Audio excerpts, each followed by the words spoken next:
What was the most racist rule at your school? Our principal, Mr. Harris, spent every morning announcement reminding us that speaking any language other than English would result in immediate punishment. One day, he claimed he overheard kids plotting in Spanish, and from that day on, teachers patrolled the hallways, the bathrooms, and even the parking lot listening for anything that wasn't English. One word meant 3 days suspension, plus a note on your permanent record. Mr. Harris loved telling assemblies that English was the language of success. Spanish was all my family spoke at home, so going the whole school day without using a single word of Spanish was exhausting and stressful. My mom stopped coming to school events after a teacher corrected her accent in front of other parents. Kids would hang up on their parents mid-call rather than risk answering in their native language and getting suspended. The Puerto Rican kids, the Vietnamese kids, the Haitian kids, we all walked around like half ourselves, our real voices trapped in our throats. My friend got suspended for calling out to his grandmother in Spanish when she picked him up, and another lost his scholarship for accidentally cursing in French when he stubbed his toe. I kept my phone hidden and silenced because my grandmother, who lived with us and only spoke Spanish, had worsening heart problems. My mom worked at a warehouse 40 minutes away where she couldn't always answer calls, making me the emergency contact. 2 years without a suspension meant I'd perfected the art of swallowing Spanish words before they could escape, even when other kids tried to trick me into responding as a joke. I'd also figured out workarounds that technically didn't break the rule. When my grandmother called during lunch, I'd answer with just, and no, while she talked in Spanish, making it sound like I was agreeing with someone speaking English nearby. When my grandmother had a minor fall and called during passing period, I had to stand in the bathroom stall saying nothing but yes and no while she asked me questions, terrified that someone would hear me if I spoke. I tapped out codes we developed where 3 taps meant take your medicine and 4 meant call mom instead. It took 15 minutes to make sure she was okay without actually speaking to her, and I was late to chemistry. But at least I hadn't gotten suspended. I thought I could keep managing these situations with creative solutions until graduation. My grandmother knew about the rule and tried to only call for real emergencies, but sometimes she forgot or got confused. We had a whole system worked out where the neighbor would text me first if something was really wrong, and I'd know to step outside school property before calling back. But emergencies don't always follow your careful plans. During history class, my phone vibrated 12 times in my pocket before I finally checked it under my desk. My neighbor only had this number for emergencies with my grandmother, and she'd never called more than twice before. My hands were shaking as I saw the missed calls climbing to 20, then 25. The second our teacher turned to write on the board, I slipped out into the hallway and called back. My neighbor was screaming in Spanish that my grandmother had collapsed and was barely breathing. She couldn't translate the name of my grandmother's heart medication for the paramedics, and they couldn't understand what she was trying to tell them. The medication had a long name that sounded similar to the one she was allergic to, and in her panic, my neighbor kept mixing them up. I tried our tapping system, but she was crying too hard to understand it. I tried typing the medication name in a text, but she couldn't read my screen to the paramedics while holding the phone to her ear. There was no creative solution this time. My grandmother was dying, and I had to choose between her life and my future at this school. I ran down the empty hallway toward the exit, speaking rapid Spanish, explaining exactly where the medication was kept, in the bathroom cabinet, 3rd shelf, behind the vitamins, in the white bottle, not the blue one. My neighbor put me on speaker so I could talk to the paramedics, but they didn't speak Spanish either, so I was translating frantically back and forth while running to my car. The medical terms came out in whatever language I could think of them in first, switching between Spanish and English so fast I couldn't track which language I was speaking, just desperate to get the information across about her heart medication and her deadly penicillin allergy. Then back to Spanish to call my neighbor, who kept asking if my grandmother was going to die. I was so focused on getting every detail right that I didn't notice Principal Harris standing by the main entrance, watching me speak the forbidden language that could save my grandmother's life. He had his phone out, recording everything, his face completely unread. She survived because the paramedics knew not to give her the medication she was allergic to. The doctor said the allergy information I'd translated saved her life, that the wrong medication would have killed her in minutes. The next morning, I walked into first period to find Principal Harris sitting at my teacher's desk with his laptop open. The whole class was dead silent. He turned the laptop toward me, showing security footage from the hallway with clear audio of me speaking rapid Spanish on my phone. "Would you like to explain?" he said, pulling out a suspension form with my name already filled in. "Why you thought you were exempt from our English-only policy?" My legs felt like concrete blocks stuck to the floor. The whole class stared at me while Mr. Harris tapped his finger on the suspension form that already had my name written in black ink. My mouth went completely dry like I'd been eating sand. He wasn't really asking me anything. He was putting on a show for everyone else. The laptop screen kept playing the security footage on repeat, showing me running down the hall with my phone pressed to my ear. My hands started shaking when I tried to speak. My grandmother was dying, and the paramedics couldn't understand which medication would kill her. Mr. Harris held up his hand to stop me before I could explain more. "Emergencies don't override school policy. You could have found another way." His voice stayed perfectly calm, but his eyes looked at me like I was just another problem to file away. The suspension form sat there between us like a guilty verdict that had already been decided before I even walked in. "Can I call my mom to explain what's happening?" He shook his head slowly. "She'll need to speak English during school hours or bring an approved interpreter." The whole class shifted in their seats, but nobody said anything. Even calling for help had rules attached to it. My hands shook harder as I slipped my phone back into my pocket. Mr. Harris opened his desk drawer and pulled out a thick packet of papers with yellow highlighter marks all over them. He pushed it across the desk toward me. "Your disciplinary hearing is scheduled for Thursday at 10 a.m., and you have the right to bring a parent or guardian, but all proceedings will be conducted in English only." The bell rang and everyone grabbed their bags and rushed out without looking at me. Their eyes stayed glued to the floor or their phones as they squeezed past my desk. Mr. Harris packed up his laptop and walked out, leaving me standing there alone with the packet in my hands. The hallway was already filling up with kids heading to second period when I finally made my legs move. Whispers followed me down the hall like a swarm of bees. Some kids pulled out their phones to text while staring at me. Others made jokes loud enough for me to hear about getting sent to Spanish jail. My face burned hot, but I kept walking and tried to look like I didn't care. The weight of what just happened pressed down on my chest, making it hard to breathe. Before I could get to my next class, the office secretary appeared in the hallway and told me to follow her. She led me to the administrative office and pointed at a hard plastic chair near the window. "You're excused from classes today, but you must remain here until dismissal." The fluorescent lights buzzed overhead, making my head hurt. I pulled out my phone to text my neighbor about my grandmother. My fingers fumbled over the keyboard as I typed, asking if she was okay after yesterday's emergency. The thought of her being alone at home made my stomach twist into knots. The secretary handed me a form and told me to write my official statement about the incident. The blank lines stared back at me. Everything sounded wrong when I tried to explain life and death situations in formal English. I kept starting over because my grammar mistakes made me look guilty of something worse than speaking Spanish.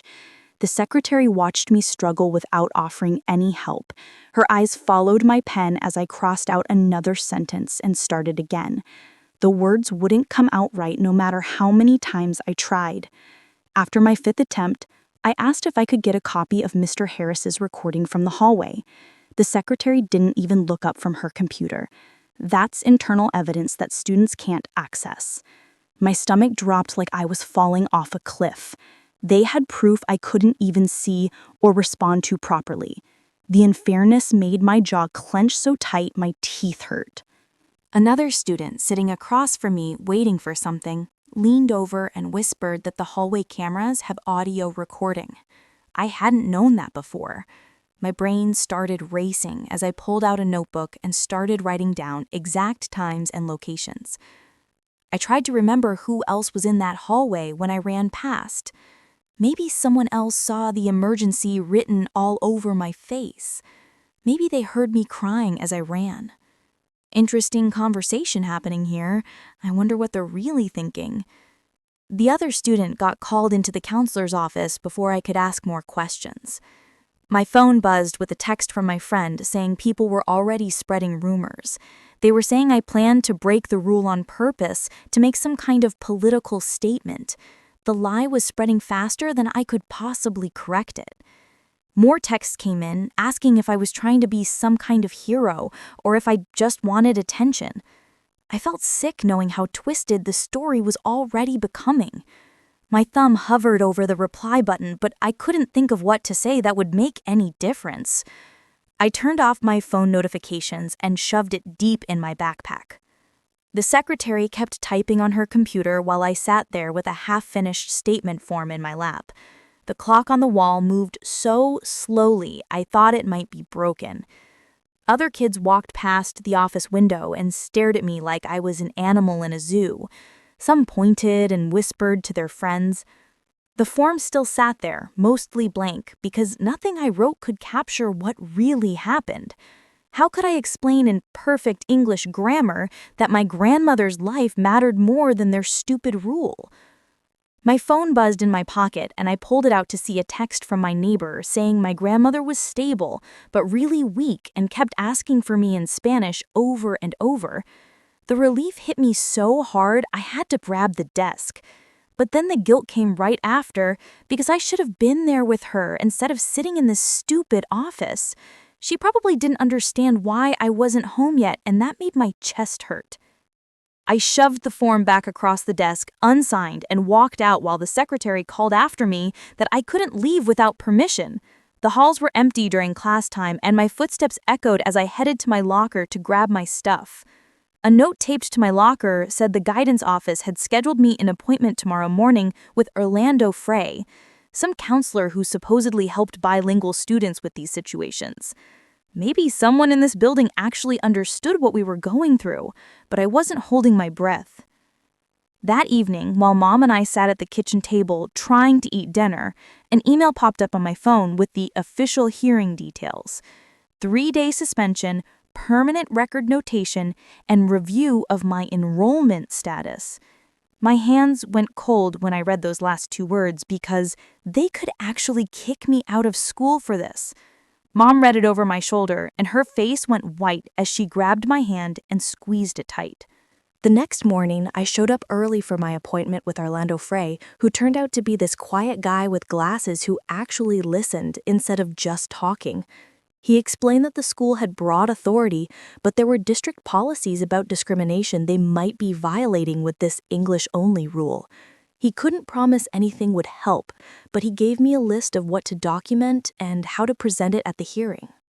His office felt safer than anywhere else in the school had felt in 2 years. During lunch, I called the hospital from the parking lot and asked if they could send letters from the ER doctor and paramedics about how my translation prevented a fatal medication error. The administrator said she'd try, but it might take a few days to get everything on official letterhead and have the right people sign it. I wrote down her name and direct number in case I needed to follow up. My phone started blowing up with notifications because someone had posted about my situation on social media, and now everyone had opinions.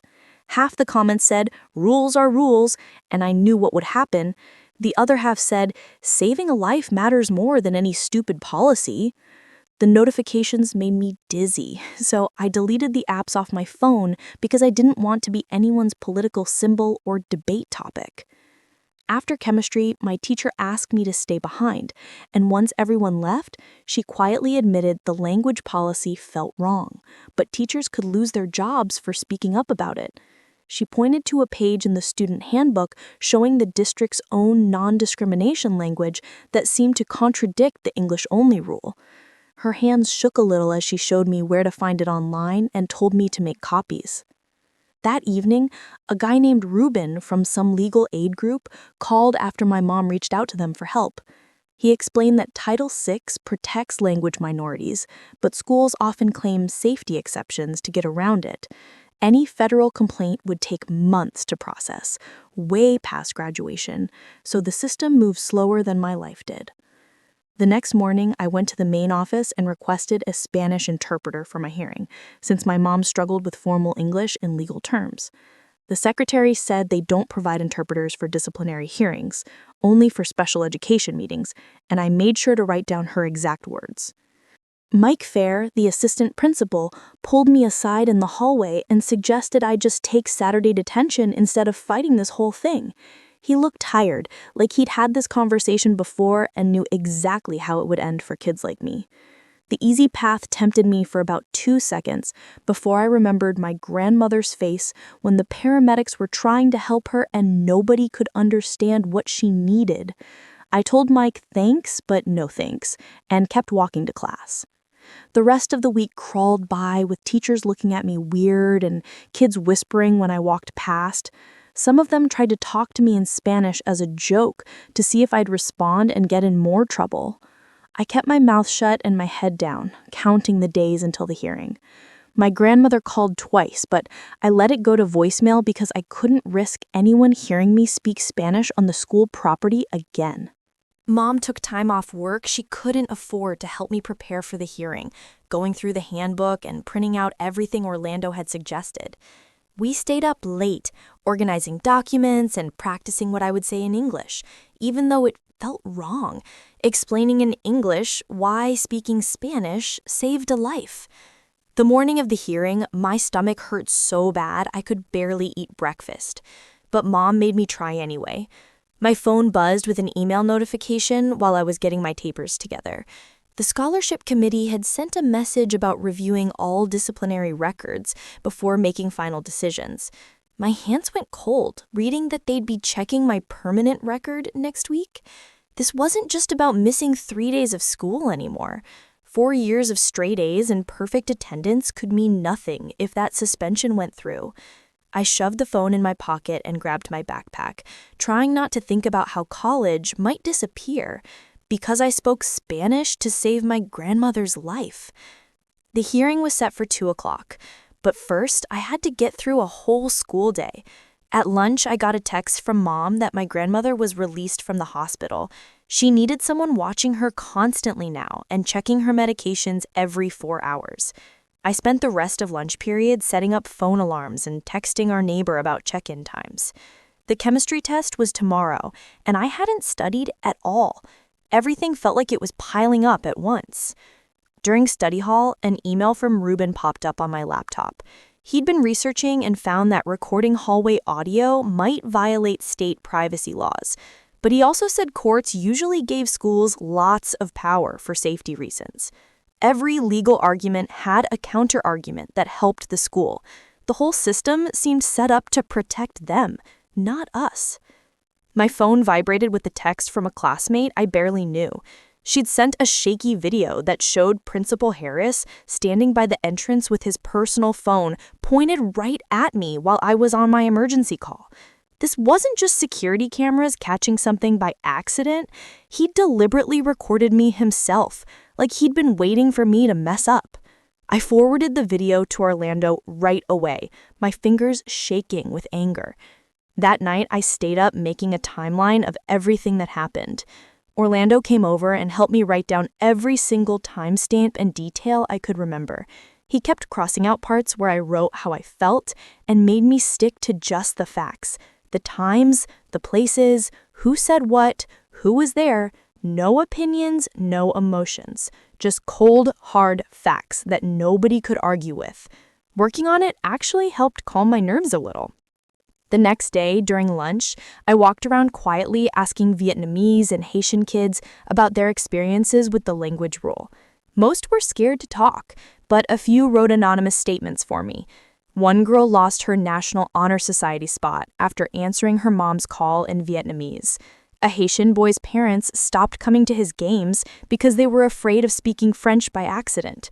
The stories kept coming, each one showing the same pattern of fear and lost opportunities. After school, I collected more statements, and the picture got bigger and uglier. That evening, I sat at my computer typing up a formal grievance to the district.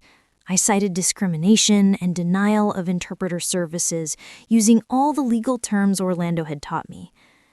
My hands shook as I attached all the evidence and hit send. There was no taking it back now. I was officially a troublemaker in their system. The next morning, Principal Harris started showing up everywhere I went. He was in the hallway when I got to my locker. He walked through the cafeteria right when I sat down. He even stood near the bathroom when I needed to go. Each time I saw him, I texted Orlando the time and location, keeping a record of everything. The surveillance made it hard to breathe, like the walls were closing in. During lunch, my phone rang with Mom calling. School cares more about catching kids speaking Spanish than actually teaching them chemistry. Priorities so backwards they could win a gymnastics medal for that twist.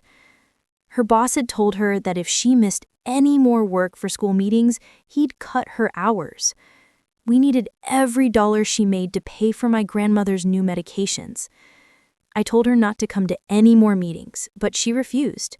She said she wasn't letting me face this alone, no matter what it cost us. Before chemistry class, my chest got so tight I couldn't breathe right. The room started spinning, and I had to grab the desk to stay standing. The nurse said it was a panic attack and asked if I wanted to call someone to help me calm down. I sat there shaking, too scared to speak Spanish, even to make myself feel better. They'd made me afraid of my own voice, afraid of the words that lived in my throat since I was born. That evening, after Mom got home from work, Ruben called our house and spent an hour walking us through our options. He kept saying we should send a formal notice to the district's legal counsel about Title VI violations, which had something to do with discrimination based on national origin. He typed up a draft while we were on the phone, reading parts out loud so we could understand what we were signing. The legal words made my head hurt, but Mom nodded along, taking notes on the back of an envelope. Ruben warned us that going to the media might make things worse, because the school could dig in harder just to prove they weren't backing down. Every choice felt like it could blow up in our faces. The district sent their response to my interpreter request the next morning. 3 paragraphs of nothing wrapped in fancy words. They said they'd review the policy but couldn't provide an interpreter for tomorrow's hearing, which was basically their way of saying tough luck. I went through the email with a highlighter marking every vague phrase that didn't actually promise anything. The whole thing felt designed to wear people down until they gave up fighting. The morning before the hearing, I checked my email to find a message from the hospital with an attachment. The doctor who treated my grandmother had written a brief letter on official hospital letterhead stating that my translation had prevented a potentially fatal medication error. Seeing it written out with his signature at the bottom made it real in a way that nothing else had. This piece of paper proved I'd saved her life, and holding it felt like putting on armor before a battle. During lunch, I met with a classmate I trusted to go over the anonymous statements from other families. Parents had written about their kids getting suspended for answering their phones in their native language, about missing important family news because they were too scared to take calls at the school. We practiced reading them out loud, keeping our voices steady and our faces neutral so nobody could guess whose stories these were. Building this small network of people willing to help felt like we were building something bigger than just my case. Orlando called that afternoon to suggest copying the district equity officer on all the hearing materials. He said creating an official record beyond just the school would matter if this went further, which seemed to mean if we had to sue. I spent an hour scanning every document, every email, every piece of paper that showed what had happened. The stack of evidence kept growing thicker, each page another piece of proof that this wasn't just about me. Mike Fair showed up at my house that evening with what he called a final offer. If I signed a paper agreeing not to discuss the policy publicly, they'd reduce my punishment to just detention instead of suspension. The paper sat on our kitchen table while he explained how this would make everything go away, how I could move on without any permanent mark on my record. For a second, I almost reached for the pen because I was so tired of fighting. But signing would mean staying quiet while other kids kept suffering. I told him no thank you, and watched him fold the paper back into his briefcase with a disappointed look. My phone started blowing up with messages from other students who'd heard about the hearing and wanted to organize a walkout to support me. They were ready to risk their own futures to stand up for what was right, but I couldn't let them do that. I sent message after message asking them not to risk suspension or losing scholarships because of me. This was my fight to finish, and I wouldn't drag anyone else down with me. That night, my grandmother sat with me in the kitchen, not really understanding why everyone was so upset, but knowing something big was happening. She told me in Spanish to speak the truth tomorrow, even if it cost me everything. That truth was more important than their rules. I wrote her words down in English on an index card to read at the hearing, her voice giving me strength even in translation. Family mattered more than any policy they could make up. The next morning, I stood in the same bathroom stall where I used to tap out codes to avoid speaking Spanish, where I'd hidden so many times to protect myself from their rules. Looking at myself in the scratched mirror above the sink, I decided I was done hiding who I was. Tomorrow, at the hearing, I would speak clearly in English about why both languages made me whole, why taking away half my voice was like cutting out half my heart. The decision brought a strange calm, like finally putting down something heavy I'd been carrying for too long. The morning came too fast, with my alarm going off at 6:30. I texted Orlando to confirm he was still coming and got back a thumbs-up emoji. My hands shook while I made coffee and tried to eat toast that tasted like cardboard. The stack of papers I'd printed sat on the kitchen table next to the hospital letter and the anonymous statements from other families. Mom came out of her room already dressed in her best work clothes, the ones she saved for parent-teacher conferences. She looked at the papers and nodded, then started making eggs, even though neither of us felt like eating. Orlando showed up at 7:45 wearing a button-down shirt I'd never seen him in before. We went over the plan one more time while Mom listened and asked questions about who would be there. I explained about Mike Fair being the student advocate and how the district would send someone too. Orlando practiced saying medical terms in English in case he needed to help translate anything important. My phone rang while we were reviewing, and I saw it was my neighbor calling. She needed to know if my grandmother should take her morning medication with food or without. I explained in clear English that the white pills went with breakfast, but the pink one was for bedtime. The words came out smooth and easy when I wasn't worried about someone listening and judging every syllable. After I hung up, Orlando pointed out how different I sounded when I wasn't scared of getting in trouble. Mom squeezed my shoulder and we gathered up all the papers. I made 2 copies of everything in case they tried to keep the originals. The walk to the school felt longer than usual, with Mom beside me and Orlando trailing behind. Other kids stared as we passed, but I kept my eyes forward. The main office secretary looked surprised to see us and pointed toward the conference room down the hall. The door was already open and I could see the long table set up inside. Principal Harris sat at the head with his laptop open and a stack of folders beside him. Mike Fair was to his left with a yellow legal pad and pen. A woman I didn't recognize sat across from Mike with a district badge on her lanyard.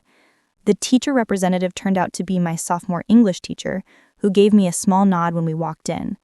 There was no interpreter, even though I'd requested one in my grievance paperwork. Orlando took the chair behind me while Mom sat to my right. The room smelled like coffee and copy paper. Principal Harris didn't look up from his laptop for a full minute after we sat down. When he finally did, his face was completely neutral, like we were discussing attendance numbers instead of my future. He turned the laptop screen toward me and hit play on the security footage. The hallway video showed me running while talking on my phone, my mouth moving fast as I switched between languages. The audio was clear enough to hear every Spanish word I'd said to my neighbor and the paramedics. He let it play for 3 minutes before stopping it and pulling out a suspension form with my name already typed at the top. He stated that the evidence clearly showed willful defiance of school policy regarding English-only communication on the school property. I kept my voice steady and confirmed that, yes, I had spoken Spanish in the hallway that day. I explained about my grandmother's heart condition and the medication mix-up, and how the paramedics needed exact information to save her life. My hands were shaking under the table, but I kept them flat against my thighs. Principal Harris wrote something on his form while I talked. I pulled out the hospital letter and slid it across the table toward the district representative. She picked it up and read it carefully. While Principal Harris said the letter didn't change the fact that I'd broken a clearly stated rule. He said policies existed for a reason, and making exceptions would undermine the entire system. The district woman asked to keep the letter and made her own notes on a tablet. I handed her the stack of anonymous statements from Vietnamese and Haitian families describing how the rule affected them. The way she practices saying cardiac medication instead of medicina cardiaca shows how our brains store different kinds of knowledge in different languages. How does forcing someone to translate medical terms they learned in Spanish actually help anyone? One family had missed a funeral because they couldn't coordinate childcare without being able to speak their language. Another had a child who wet himself because he was afraid to ask for the bathroom in Vietnamese when he forgot the English word. The district woman's eyebrows went up as she read through them. Principal Harris's jaw got tighter with each page she turned. Mike Fair asked if I had any additional documentation, and I pulled out screenshots of the state education codes about language access. Mom's phone rang, and she fumbled to answer it on speaker when Mike suggested she could provide context about our family situation. Her English came out choppy. She tried to explain about working at the warehouse and my grandmother living with us.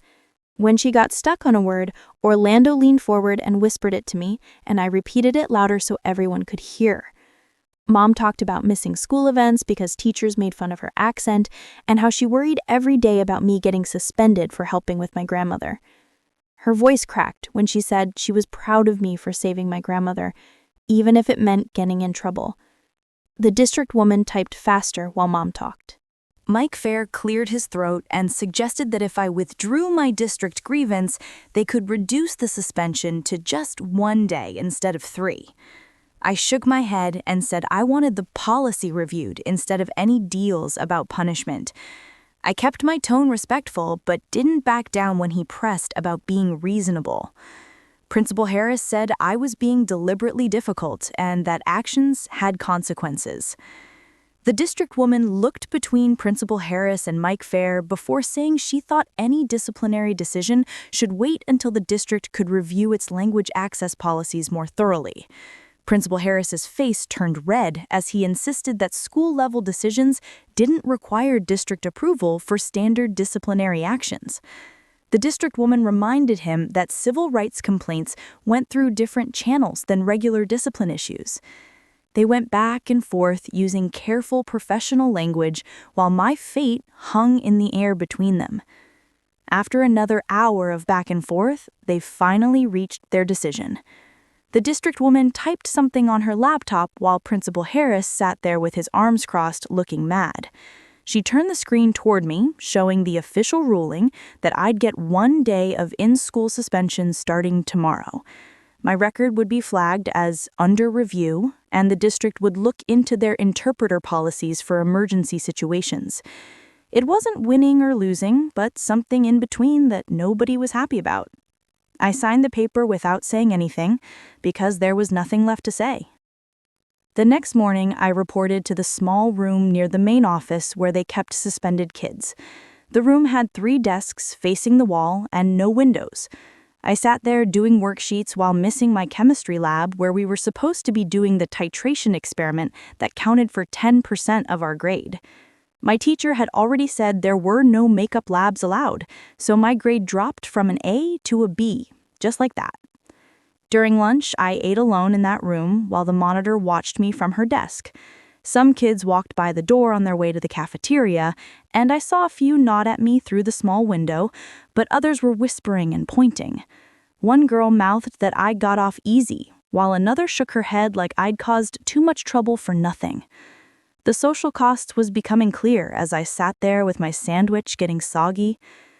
That evening, I went straight to my grandmother's room, where she was sitting in her chair watching her Spanish soap opera. She asked me about school, but I just told her it was fine and sat next to her on the floor, leaning against her chair. We watched the show together without talking about what happened at the hearing, because she didn't need to know what speaking Spanish cost me at that school.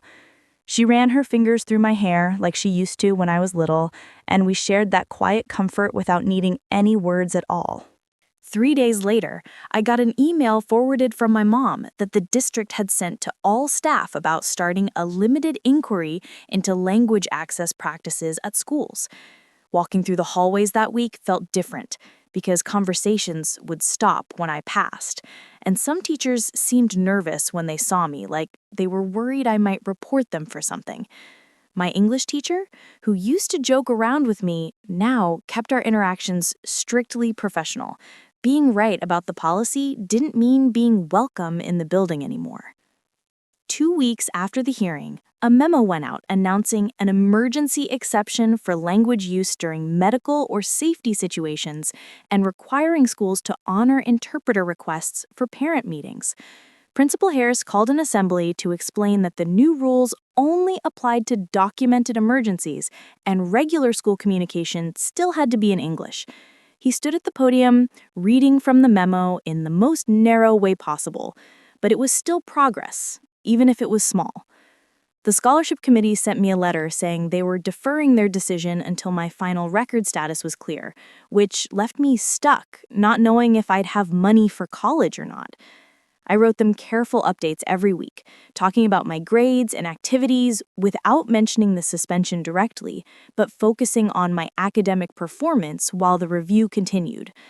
Waiting for their answer became its own kind of punishment, because I couldn't make any college plans without knowing if I had that scholarship. I submitted an op-ed to the school paper about what it felt like to walk around half-voiced without being able to speak your native language.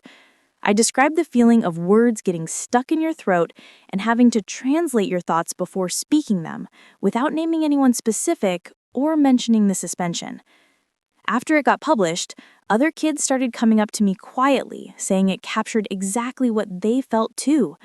The Vietnamese kid from my math class showed me where he'd highlighted parts that matched his experience, and the Haitian girl from band said she'd sent it to her parents. Words on paper felt safer than words in hallways where someone might report you. The last week of school, I passed Principal Harris in the hall on my way to history class. We didn't acknowledge each other, but I didn't look away either, and neither did he. I kept walking to class, still careful with my words, but no longer silent about things that mattered. The fight wasn't over, but I was still standing, and sometimes that's enough to keep the small resistance going.